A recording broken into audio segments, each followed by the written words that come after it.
You know the problem with stat-led arguments, especially as it pertains to all-time great players and how we rank them, is that it tries to pigeonhole players. It tries to put everybody in one singular box so we have a level playing field. When in reality, there's so much nuance, so much context, and so much varying circumstances within careers, within players' play style, that it's just impossible to do. And when you just focus singularly on stats, it removes all of those important details and what makes players special. And that's the problem that we're running into today when we talk about players like Kobe, when we talk about players like Allen Iverson, when we talk about players like Bill Russell, who was one of the best, probably the best defensive player of all time, but because his offensive efficiency isn't that of other players, right, he gets dinged on his all time rankings without the proper context, without the proper nuance to go into these arguments.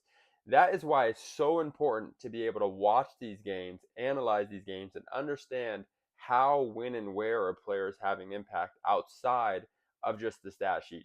Sure, stats are important. Sure, stats provide very great insight and very great detail into what's happening on the court.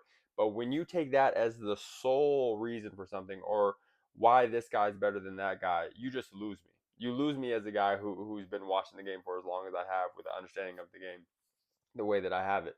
Because there's so many guys that were special but maybe stats won't show just how special they were, right? Bill Russell, as I just mentioned, is a prime example of that.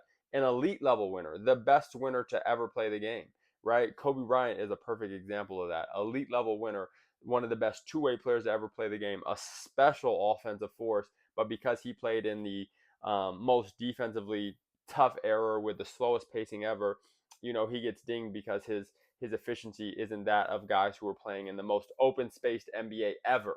You know what I'm saying? This league right now has the most spacing, one of the highest paces, and is one of the easiest to score in and make plays in ever, right? But that context gets missed in the eyes of stats. That's why, again, it's so important to be able to watch these games, understand why these players are special, and then rank them based on that. Sure, you can keep stats in mind, but stats can't be the only argument because if they are, what's the most important stat? What are the most important two stats, right?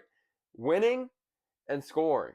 And a guy like Kobe Bryant did that better than just about anyone. So get off me with just the stats are the only thing that matters. Start being able to contextualize the game properly. Look at all avenues of arguments and understand what these players are coming from, what they had to deal with in their own unique respective careers, and then argue based on that. But these just stat led arguments and he's better because he was more efficient. Just get out of here with that. Peace.